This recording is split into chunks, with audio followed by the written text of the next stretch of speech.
My disciples wearing these robes and sandals. I don't think that's there. I don't think that fits. So what is it? If we are one with the divine power, why doesn't this greatest power in the world always work in creating a spiritual or the physical world we want? I don't think it has for anyone ever. And so in thinking that through, I thought, well, you know what? Maybe that's not its purpose. Maybe we can use this power to create things in physical reality. We can give examples of that all over the place. Yes, it does work. But maybe that's not its purpose, and that's why it doesn't work all of the time. So think about that. If the greatest spiritual power in the world, if its purpose isn't to create material things, well, maybe its purpose is to create spiritual things. What spiritual things would we create with this power? Should we create more gods and angels and demons? Well, for thousands and thousands of years, people have created gods and angels and demons. I think we have plenty of them. That doesn't seem like a good. And I thought, well, what spiritually would we affect with a spiritual power? And I thought, maybe the problem is our aim is off.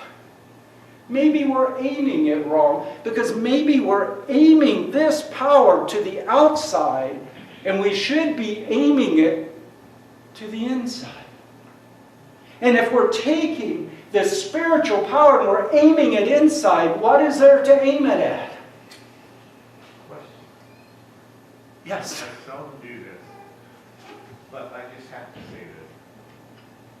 Where are you aiming it from inside? Well, it's a very good question. I'm not going to answer it, though. We'll all think about that. So where do you aim this spiritual power if you're aiming it inside? Well, spiritually, what do we have inside? This concept we call the soul. And we talked about that last month. I'm a month behind on this. And I talked about at that point this idea of, is the soul something static? We like this idea of it's spiritual, it's eternal, and therefore it's unchanging, because that's what perfection is. And perfect comes from through the Latin, an old Greek term meaning complete. But does complete mean unchanging? So if we're focusing this on our inside, on our soul, then what is the soul? And in the Gospel of Thomas, Jesus says, when people ask you where you come from, say, I come from the light. He says, you are children of the light.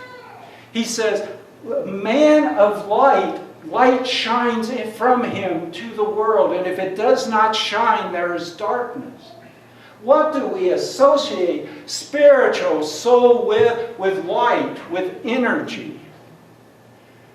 Is our soul spiritual energy? And what is energy? Well, let me tell you about it. Whether you're talking about light, which is electromagnetic energy, it's a field.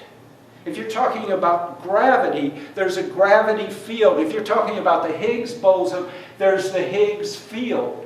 Energy is a field. It can be a small field. It can be an infinite field. It's a field of energy. And a field of energy is never static. It's never unchanging. It's always in flux.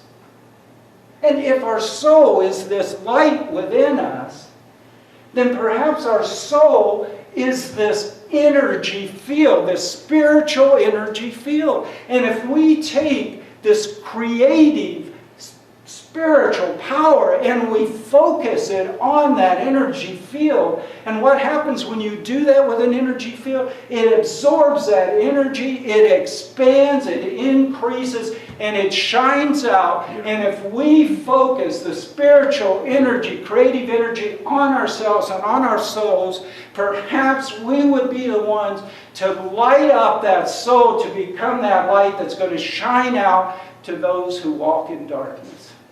Beautiful.